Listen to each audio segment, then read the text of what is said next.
Hi, Rick from DreamSideOut. How you doing? Been a while since I made a video. I'm just gonna take you through a day, show you what it's like being me in the box van from the time I get up to the time I go to bed.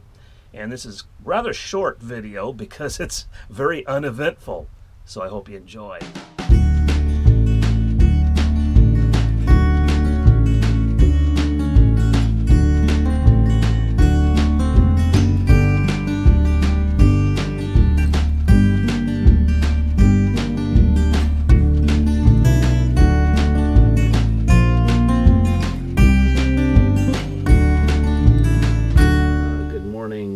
I just got up, the alarm went off. It's 4 a.m. in the morning.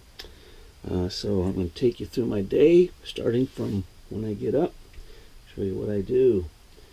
First thing I do here is I get up and I kind of put my bed back together, make my bed, then I travel to my place of work, which is about 4 minutes away.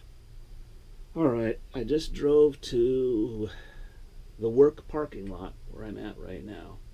The reason I have to get up so early, even though I don't have to commute a long ways, is because at the place I work, if you don't get here really early, you don't get a place to park. So, especially if I have a box van. So, I'm in the work parking lot now. Now I'm going to actually snooze for a little while longer, and then get up again and go into the office and start some work day. All right, time to go in and have a day of work.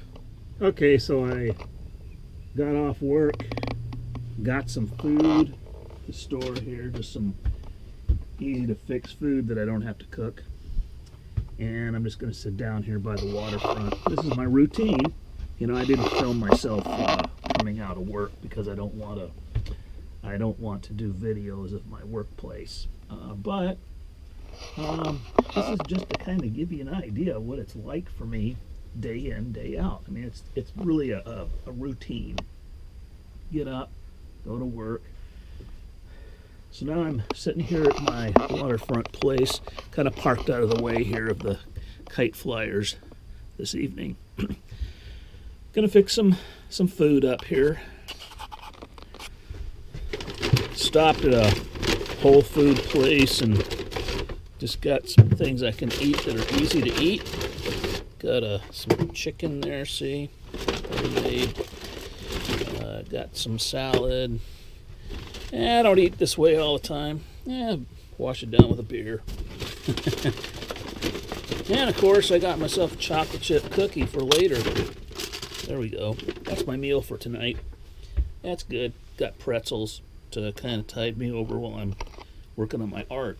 So, and get ready to have some dinner here. So I have my places here that I plug things in. See, I have this power strip here that goes into my inverter under the bed, and I just have plug-ins available, and I can just, I'm gonna have my cell phone plugged in here. While let's see if I can do this with one hand while I'm videotaping. That'll be interesting. I got that in the wrong way, I bet. Haha, I did it. Okay. So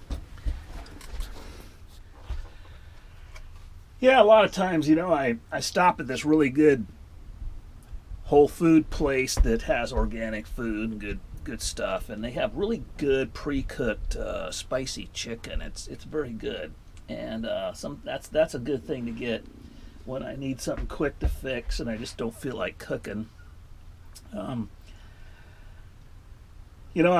probably will get into cooking more in the van, but I seem to avoid it a lot for the same reasons I did when I lived in an apartment. I guess it's just something about being single and not having anybody depend on you, so you just kind of grab food in different ways. You go out and get stuff a lot. But I'm going to try to curb that more toward a more healthier diet. Anyway, bon appetit.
Well, there was a little more to the story. I didn't catch everything there. I actually drive back to my place where I park. I usually read.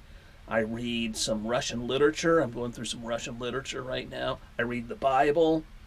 And sometimes I'll even watch a rerun of some old TV show or something. But then I just go to sleep. So there's nothing more to show, really. I think what I wanted to convey in this video is just how life can be just kind of routine and mundane, you know, okay, and even boring sometimes. I mean, you might have gotten bored and not even watched the end of this video, because YouTube's videos can be quite boring sometimes. But you know, that brings up an interesting point. I think living in a van is one of those experiences that brings out, it sort of heightens things. It heightens certain things in your life that were there, but they kind of get a little more intense. Boredom is one of them. Now, I'm starting to think that boredom is not a bad thing. Really, I know this is a weird way to look at it, but I think that boredom actually, I'm learning something about that subject right now, about myself being bored. I find that if you take away all the usual things that you have when you're living in a regular fixed location, the things you use to numb yourself with, you know, you sit on a couch, you watch TV, you do all these things that are very comfortable and available. You can go in and get in a hot bath, you know, or take a shower or something. You got all that stuff available. Well, in a van, it's a little more intense because life is just a little rougher, and you have to do something else to keep your mind going. And I am finding that that's very good. It's good for my creative output. I have to engage with my drawing paper, my pencil, and I think that boredom is an asset. In fact, somebody told me that recently. It was my son. He's an artist. He works for a living as an artist. And he said, "Dad, boredom is your greatest asset." Now, that was coming from my child. You know, listen to your children. If you have children, you're blessed. Listen to them. Oh, that's the philosophical moment for the night. From the van, from the box van, here on the Pacific Coast. Have a good one, you guys.